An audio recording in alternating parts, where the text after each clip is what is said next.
নির্দেশনা সেই রকমভাবে নাই, এমনি বলা হয়েছে তারা যেন আসে। এটা সিম্পল যেভাবে বলা দরকার সেভাবে আছে, কিন্তু উচ্ছ্বাসটা হচ্ছে সাধারণ মানুষের মধ্যে, যে 17 বছর পর বা 18 বছর পর বিএনপির ভারপ্রাপ্ত চেয়ারম্যান তিনি দেশে ফিরছেন।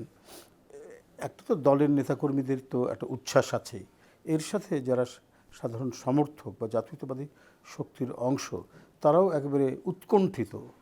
উৎকণ্ঠিত ইন এ সেন্স যে তারা অনেক দিন পর দেশনেত্রী বেগম খালেদা জিয়া এবং শহীদ রাষ্ট্রপতি জিয়াউর রহমানের যে জ্যেষ্ঠ পুত্র, তার উপর দিয়ে কত ঝড় গেছে, কত ঝঞ্ঝা গেছে, কত উৎপীড়ন হয়েছে তার উপরে, এর উপরে মানবীয় কত ঘটনা। নিজের আপন ভাইয়ের লাশ সে দূর দিয়ে দেখেছে, টেলিভিশনে দেখেছে, সামনে আসতে পারেনি। আপন ভাই মানে সে পৃথিবী থেকে চলে যাচ্ছে, অথচ তাকে ধর্মীয় যে আচার অনুষ্ঠান আছে, জানাজায় অংশগ্রহণ করা এবং সমাহিত করার সময় গোরস্থানে পরিবারের যারা সদস্য, ঘনিষ্ঠ সদস্য, রক্তের সম্পর্ক, আপন ভাই, সে সেখানে থাকতে পারছে না। মা একটা কঠিন মানে জীবন যুদ্ধের এক সংকটে অসুস্থতায় ভুগছে, তাঁর উপরে কত নিপীড়ন, নির্যাতন, কত দুঃখ যন্ত্রণা তাকে সইতে হয়েছে। তো এত কিছু উনি সেইখান থেকে প্রত্যক্ষ করেছেন, তার হৃদয় ভেঙে খান খান হয়েছে, কিন্তু তিনি আসতে পারছেন না। ফ্যাসিবাদের বিষাক্ত ছোবল এত তীব্র ছিল যে সমস্ত ক্রোধ যেন তারেক রহমানের উপরে। তো আমরা প্রায় ক্ষেত্রেই আমরা দেখেছি যে কোনো কিছু, বাংলাদেশের ঘটনা, বাংলাদেশে একটা নিয়মতান্ত্রিক কোনো একটা মিছিল, সেই মিছিলে লাঠিচার্জ করছে পুলিশ, অত্যাচার করছে পুলিশ, গ্রেপ্তার করছে পুলিশ, আবার বিভিন্ন ভাঙচুরের মামলাও দিয়ে দিল। দিয়ে সেই সমস্ত মামলা তো কোনো কোনো ক্ষেত্রে আমরা দেখেছি যে আমাদের ভারপ্রাপ্ত চেয়ারম্যানের নাম সেখানে জড়িত করা হয়েছে। মানে নানাভাবে, বিশেষ করে মানসিকভাবে পর্যুদস্ত করা। আর মানসিকভাবে পর্যুদস্ত হলে শারীরিকভাবেও অনেকটা মানে পর্যুদস্ত হওয়ার মতোই হয়। এটা একটা বিরাট টার্গেট দিয়ে সরকার এই কাজটা করেছিল ভারপ্রাপ্ত চেয়ারম্যানের উপর। তো এই বিষয়গুলি তো জনগণ লক্ষ্য করেছে, দেখেছে, উপলব্ধি করেছে, যার কারণে যে নিপীড়িত মানুষ, নির্যাতিত মানুষ, সে যখন স্বগৃহে ফিরে বা স্বদেশে যখন ফিরে, তখন তার প্রতি যে আগ্রহ তৈরি হয়, তার প্রতি যে আবেগ তৈরি হয়, এগুলো নিয়েই মানুষ 25 তারিখে ঢাকা শহরে আসবে এবং তাকে যে যে অভ্যর্থনা জানানো যেটা দরকার, সেই অভ্যর্থনাটা তারা জানাবে। তো আমি মনে করি যে একটা বিপুল সংখ্যক মানুষ উপস্থিত হবে বলে আমি মনে করি। দলের পক্ষ থেকে কোনো প্রস্তুতি? না, দলের প্রস্তুতির জন্য তো একটা সব অভ্যর্থনা কমিটি হয়েছে, তারা কাজ করছেন, যেটা আমাদের স্বাভাবিক যে প্রস্তুতি, সেই প্রস্তুতি আমরা রাখছি।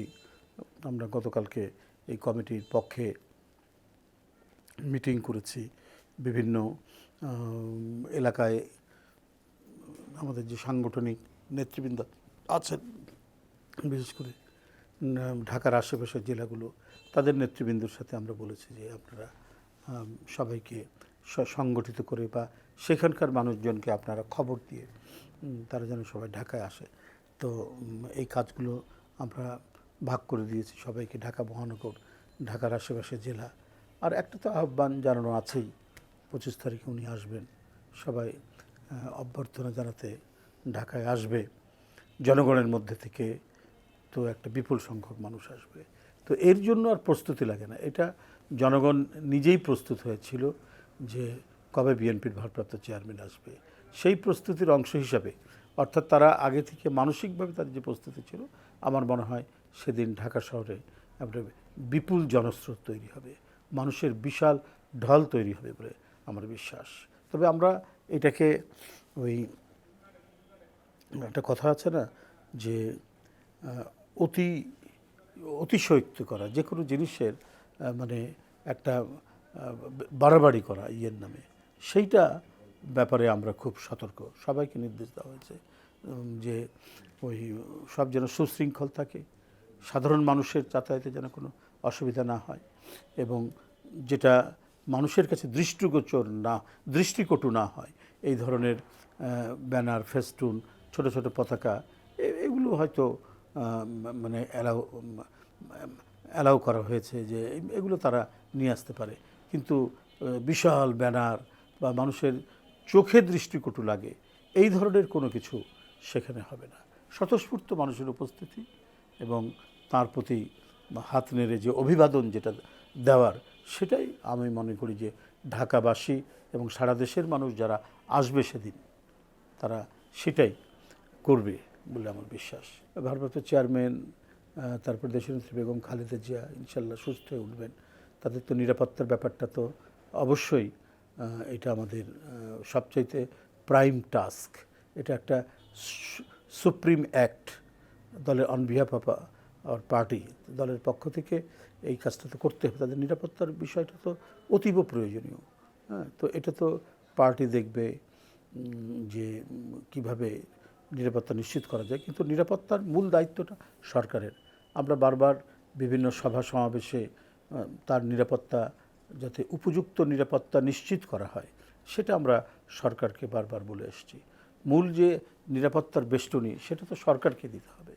আমরা সাধারণ মানুষ, জনগণ বা দল আমরা মানে তাকে ঘিরে তার কাছাকাছি থাকব, কিন্তু জাতীয় আন্তর্জাতিক নানা ধরনের ষড়যন্ত্র, চক্রান্ত, নানা বিষয়, এগুলো তো নানা বিষয় থাকতে পারে। তো সেগুলোর ক্ষেত্রে সরকার একটা গুরুত্বপূর্ণ দায়িত্ব পালন করবে। সরকার সেটিকে সব কিছু যে এটাকে ওভারসি করা, সে ওভারসিটা করবে হচ্ছে সরকার। আর আমাদের নেতৃবৃন্দ, পার্টির যারা গুরুত্বপূর্ণ নেতৃবৃন্দ, তারা যতটুকু সুপারভিশন করা দরকার, মানে এইটিকে একেবারে নিশ্ছিদ্র নিরাপত্তা নিশ্চিত করা, সেটার জন্য সর্বোচ্চ যে কাজটা করা দরকার সেটা পার্টি, এবং আমার বিশ্বাস সরকারও সে কাজটা করবেন। অ্যারেঞ্জমেন্ট, ইকুইপমেন্ট, এগুলো নিয়ে আমরা তো আর নিয়ে কথা বলি না, বা এগুলোর বিষয়টা আমাদের কনসার্ন না। এটা কনসার্ন হচ্ছে আমাদের দলের পক্ষ থেকে